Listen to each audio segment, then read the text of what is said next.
Very good morning to all of you dear student. जैसा कि अभी हम हमारा क्लास 9 ज्योग्राफी का चैप्टर कर रहे थे, फिजिकल फीचर्स ऑफ इंडिया। तो अभी हमने इसमें डिस्कस किया था द हिमालयन माउंटेन रेंज, ठीक है, फर्स्ट वीडियो में। उसके बाद सेकंड वीडियो में हमने क्या डिस्कस किया, द नॉर्थन प्लेन्स। अब देखिए यहाँ पे जो थर्ड हमारा जो पार्ट है वहाँ पे हम डिस्कस करेंगे आपका द पेनिनसुलर प्लेट्यू। अब देखिए इस वीडियो को हम दो पार्ट में बनाएंगे। पहले पार्ट में मैं आपको एक ओवरव्यू दूंगा पेनिनसुलर प्लेट्यू के बारे में, और उसके बाद उसका फिर जो ज्योग्राफिकल डिवीजन है पेनिनसुलर प्लेटू का खुद का, उसको हम फिर एक अलग पार्ट में डिस्कस करेंगे, ठीक है। तो अब देखिए यहाँ पे जैसा कि मैं आपको मैप में एक बार दिखा देता हूँ पेनिनसुलर प्लेटू की लोकेशन क्या है। ओके, तो ठीक है, तो यहाँ पे आप जैसा कि मैप में देख पा रहे हैं, तो ये वाला जो पूरा एरिया है इंडिया का, है ना, ये वाला जो पूरा एरिया है इसको हम बोलते हैं पेनिनसुलर प्लेट्यू। अब देखिए यहाँ पे मैं आपको थोड़ा सा क्लियर कर देता हूँ, एक प्लेट्यू क्या होता है, what is a plateau and what is a peninsular plateau and what is a peninsula. आपको ये दो तीन वर्ड के बारे में थोड़ा सा इन्फॉर्मेशन होना आवश्यक है, तभी हम इस टॉपिक को थोड़ा सा अच्छे से समझ पाएंगे, है ना। तो सबसे पहले मैं आपको बताता हूँ कि एक प्लेट्यू क्या होता है ना। तो जैसे आपने माउंटेन जाना है ना, माउंटेन के बारे में आप बेहतर तरीके से जानते हैं। माउंटेन्स क्या होते हैं, माउंटेन्स क्या होते हैं, माउंटेन्स एक ऐसा स्ट्रक्चर है, जैसे सपोज ये आपका लो लाइंग एरिया है, ठीक है, नीचे ज़मीन है, ठीक है, तो इसके ऊपर अगर कोई ऐसा एलिवेटेड एरिया होता है, तो एलिवेटेड एरिया होता है इस टाइप का, तो इसको हम बोलते हैं माउंटेन, है ना। लेकिन अगर आपको कोई एक ऐसा स्ट्रक्चर मिल जाता है, सपोज देखिए ये आपका प्लेन लैंड है, ठीक है, अगर आपको कोई ऐसा टेबल के टाइप है, देखो टेबल कैसा होता है, टेबल ऐसा रखा होता है ना, टेबल कैसा है, ये आपका प्लेन एरिया चल रहा है और यहाँ से एकदम से ऊपर उठा हुआ होता है, और ऊपर कैसा होता है, प्लेन होता है। तो ऐसा टेबल टाइप का जो स्ट्रक्चर होता है लैंड पे, ठीक है, बहुत बड़े एरिया में होता है, आप इसको ऐसे देख के समझ नहीं पाओगे कि ये प्लेट्यू है कि नहीं है। तो इस टाइप का जो स्ट्रक्चर है इसको हम बोलते हैं प्लेट्यू। और माउंटेन क्या होते हैं, माउंटेन एलिवेटेड होते हैं, पर उनमें स्टीप हिल्स होती हैं, ऊपर अगर आप जाओगे तो बहुत कम जगह आपको देखने को मिलेगी। लेकिन प्लेट्यू में क्या है, ऊपर से ये प्लेन रहेगा, है ना, आपको ऐसा लगेगा कि ये कोई प्लेन है, बट एक्चुअली वो कैसा होता है, एलिवेटेड एरिया होता है। तो हमारे यहाँ क्या है, ये वाला जो एरिया है, ये इतना जो एरिया है ये पूरा एलिवेटेड एरिया है, तो इसको हम बोलते हैं पेनिनसुलर प्लेट्यू। अब देखिए एक्चुअल में ये प्लेट्यू है, लेकिन हम इसको पेनिनसुला क्यों बोलते हैं, तो पेनिनसुला के बारे में आपको थोड़ा सा मैं यहाँ से ओवरव्यू दे देता हूँ कि what is a peninsula.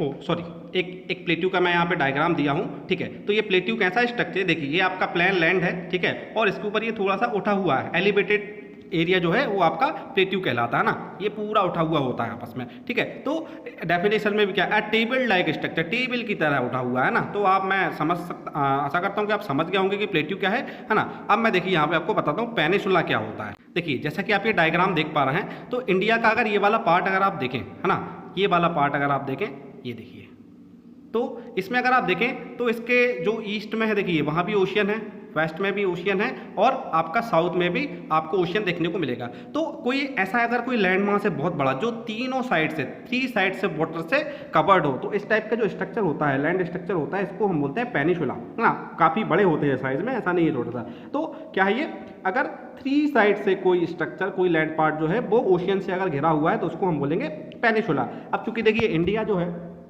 India में यही स्ट्रक्चर, इसलिए हम इसको बोलते हैं इंडियन पेनिनसुला, है ना। अब देखिए कि इंडियन पेनिनसुला होता है, अब जरूरी नहीं है इंडिया में ही पेनिनसुला, ऐसे बहुत सारे, देखिए यहाँ भी देखिए तीन साइड से आपको देखने को मिल जाएगा, तो ऐसे बहुत सारे पेनिनसुलाज आपको देखने को मिल जाएंगे अराउंड द वर्ल्ड, ठीक है। अब आप मुझे बताइए कि अगर कोई जो वाटर कोई लैंडमास है, अगर चारों टाइप से, चारों साइड से, है ना, ऑल फोर साइड्स, अगर वो वाटर से कवर्ड हो, तो उसको क्या बोलेंगे, तो वो आपको कहलाता है, अगर देखिए उसका साइज बहुत कम है ना, तो हम उसको बोलते हैं आइलैंड, है ना। छोटा सा कोई पार्ट है, अगर वो चारों तरफ से पानी से घिरा हुआ है, तो उसको हम बोलते हैं आइलैंड। लेकिन अगर कोई बहुत बड़ा लैंड मास है जो चारों तरफ से पानी से कवर्ड होता है, तो उसको हम बोलते हैं फिर कॉन्टिनेंट, है ना। अब देखिए, तो मैं आशा करता हूँ आप समझ गए होंगे कि पेनिनसुला क्या होता है। तो जो इंडिया जो है वो पेनिनसुला है, और साथ ही साथ ये वाला उसका जो रीजन है, अगर आप देखेंगे, ठीक है, ये वाला जो ये रीजन है, ये थोड़ा सा एलिवेटेड है, ये पूरा जो रीजन है, ये मैं आपको बता देता हूँ, ये बहुत ज़्यादा एलिवेटेड है, टेबल टाइप स्ट्रक्चर। ये पूरा जो आपने आसपास के, यहाँ से तो आप देखेंगे हिमालयन माउंटेन रेंज होती है, ये बीच में आपके नॉर्थ इंडियन प्लेन्स है जो हमने अभी डिस्कस किए हैं। अब ये जो एरिया है ये पूरा एलिवेटेड एरिया है, तो इसको हम बोलते हैं द इंडियन पेनिनसुलर प्लेट्यू, है ना। अब देखिए इसके बारे में हम थोड़ा सा आगे जानते हैं। अब देखिए इसके बारे में यहाँ पे क्या लिखा हुआ है, जो बुक में लिखा है वही मैं आपको बताता हूँ। The peninsular plateau is a tableland, ठीक है, plateau is a tableland composed of the old crystalline igneous and metamorphic rock. तो ये कैसा स्ट्रक्चर है, टेबल लैंड, टेबल लैंड पढ़ते हैं इसको। टेबल लैंड का मतलब वो क्या होता है, मैंने अभी आपको बताया, एक टेबल की तरह स्ट्रक्चर है ना, ये नॉर्मल प्लेन है, इससे ऊपर उठा हुआ है, एक टेबल की तरह स्ट्रक्चर है ना, composed of old crystalline, igneous and metamorphic rock. देखिए क्रिस्टलाइन एंड इग्नियस रॉक्स क्या होते हैं, इग्नियस रॉक्स मैंने आपको बताए थे। इग्नियस रॉक्स क्या है कि जो वॉल्केनिक इरप्शन होता है उससे जो लावा निकलता है ना, तो वो जो ठंडा होने के बाद जो रॉक बनता है उसको हम बोलते हैं इग्नियस रॉक्स। तो जब इस लैंड का फॉर्मेशन हो रहा था, कौन सा फॉर्मेशन का कौन सा टाइम है, अभी हमने डिस्कस किया था लास्ट में कि हिमालय कैसे बना। हिमालय कैसे बना है, आपका इंडो ऑस्ट्रेलियन प्लेट था, है ना, ये यूरेशियन प्लेट था, दोनों आपस में टकराए, है ना। तो जब ये टकराए उस टाइम पे यहाँ हिमालय बना, और ये जो नया वाला लैंड पार्ट है ना प्लेट्यू, ये भी उसी टाइम का बना हुआ है। तो यहाँ पे क्या है कि बहुत सारे वॉल्केनिक इरप्शन हुए इस दौरान, ये जो पूरी प्रक्रिया होती है तो वॉल्केनिक इरप्शन भी होते हैं, तो उनसे जो लावा निकला, तो उस लावा की जो मिट्टी है उससे ये पूरा स्ट्रक्चर यहाँ पे बना हुआ है ना।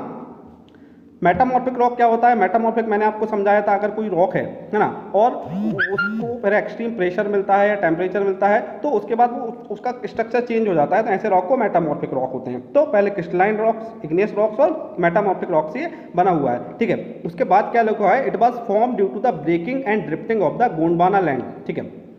ब्रेकिंग एंड ड्रिफ्टिंग, ठीक है, क्या है कि हिमालय जब बन रहा था, दोनों लैंड आपस में टकराया, दोनों लैंड मास टकराया, तो क्या हुआ, जो पुराना लैंड मास था वो ब्रेक हुआ, ड्रिफ्ट आने चेंज होना ना, तो वो बार बार ब्रेक हुआ, बना मिटा, तो उसी से ये सब बना है, ठीक है।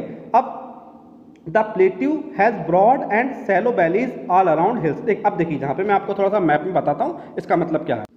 ओके, देखिए राउंडेड हिल्स का यहाँ पे क्या मतलब है, ये तो पूरा प्लेट्यू है, ठीक है, ये अपना जो पूरा प्लेट्यू है, तो इसके अगर आप दोनों साइड देखेंगे तो ये जो पूरा एरिया है यहाँ और यहाँ, और साथ ही साथ यहाँ आप मध्य प्रदेश वाला एरिया थोड़ा सा ऊपर बन गया इधर, तो ये तीनों जगह यहाँ पे आप देखेंगे तो ईस्टर्न घाट है, वो मैं आपको बताऊंगा क्या है। यहाँ पे देखोगे तो वेस्टर्न घाट है, ये पूरी हिल्स है, यहाँ भी पूरी हिल्स है, और ऊपर की साइड अगर आप देखोगे तो यहाँ पे अरावली माउंटेन है राजस्थान में, है ना, और यहाँ पे आपको सतपुड़ा हिल्स भी देखने को मिलेंगे, और साथ ही साथ विंध्याचल हिल्स, सतपुड़ा एंड विंध्याचल आपको मध्य प्रदेश में देखने को मिलेंगी, और जो अरावली है वो राजस्थान में। तो इधर अरावली इसका बॉर्डर बनाता है, इधर वेस्टर्न घाट, ईस्टर्न घाट, और इधर वेस्टर्न घाट। तो एक तरह से ये पूरा कैसा है, चारों तरफ से हिल्स से घिरा हुआ है, ठीक है, इसकी एक बॉर्डर टाइप की बनी है। तो इसलिए यहाँ पे लिखा भी हुआ है, क्या लिखा है, the plateau has broad and shallow valleys and rounded hills. इसके चारों तरफ राउंडेड हिल्स आपको देखने को मिल जाएंगी, है ना, आप समझ गए होंगे राउंडेड हिल्स का मतलब। अब देखिए यहाँ पे जो प्लेट्यू है इसको दो अलग अलग पार्ट्स में डिवाइड किया गया है। वो दो अलग अलग पार्ट्स क्या हैं, ठीक, तो इसका जो नीचे वाला पार्ट है, ये वाला जो एरिया है, ठीक है, थोड़ा सा अगर आप देखें इंडिया का साउथर्न पार्ट में अगर ये आता है, तो ये वाला जो पार्ट है इसको बोलते हैं डेक्कन प्लेट्यू। क्या बोलते हैं इसको, डेक्कन प्लेट्यू, है ना। अब देखिए इसमें इस इमेज में आप थोड़ा सा बेटर देख पाएंगे कि ये जो एरिया है, देखिए ये आपका ईस्टर्न घाट है, ये आपका वेस्टर्न घाट है, ये आपका विंध्या हिल्स है ना। तो इस वजह से ये देखो ये पूरा चारों तरफ से राउंड है, कवर्ड है, और बीच में थोड़ा सा आपको यहाँ वैली देखने को मिल जाएगी, और ये पूरा आपका टेबल टॉप स्ट्रक्चर है ना। तो ये डेक्कन प्लेट्यू, ये पूरा हिस्सा नहीं है एक्चुअली, है ना, ये पूरा पार्ट नहीं है आपका पेनिसुलर प्लेट्यू के। इसका जो नीचे वाला जो साउथर्न नॉर्थर्न पार्ट है इसको हम बोलते हैं डेक्कन प्लेट्यू, और इसका जो अपर पार्ट है, अपर पार्ट आपको कहाँ पे देखने को मिलेगा कि ये आपका छोटा वाला अगर आप मैप देख रहे हैं तो ये इतना तो मैंने बोला, सॉरी, ये वाला जो पार्ट है इतना तो मैंने बोला है क्या, ये डेक्कन प्लेट्यू है, और ये ऊपर वाला जो पार्ट है इसको हम बोलते हैं सेंट्रल हाईलैंड, ठीक है। अब इसको सेंट्रल हाईलैंड, अच्छा ये जो पार्ट है कहाँ था आपका, मध्य प्रदेश हो गया, छत्तीसगढ़ हो गया, मध्य प्रदेश छत्तीसगढ़ वाला जो एरिया है इसको हम सेंट्रल हाईलैंड में इंक्लूड करते हैं। तो अब देखिए, तो ये थोड़ा सा मैंने आपको यहाँ पे ओवरव्यू दिया है आपके पेनिसुलर प्लेट्यू के बारे में। अब आपके इसके जो दो पार्ट हैं, central highland and Deccan plateau, इनको हम नेक्स्ट वीडियो में थोड़ा सा डिटेल में डिस्कस, ठीक है। तो नेक्स्ट वीडियो में मैं आपको बताऊंगा कि सेंट्रल हाईलैंड का लोकेशन क्या है, उसके क्या क्या फीचर्स हैं, उसके अलावा जो डेक्कन प्लेट्यू है उसके क्या क्या फीचर्स हैं, और साथ ही साथ ईस्टर्न घाट और वेस्टर्न घाट इनको भी हम डिस्कस करेंगे। ओके, बहुत सारे लोग वीडियो देख रहे हैं लेकिन सब्सक्राइब नहीं कर रहे हैं, ठीक है, आप कमेंट कीजिए, अगर आप कमेंट करते हैं तो मुझे लगता है कि आप वीडियो प्रॉपर तरीके से देख रहे हैं। Okay, thank you, bye bye.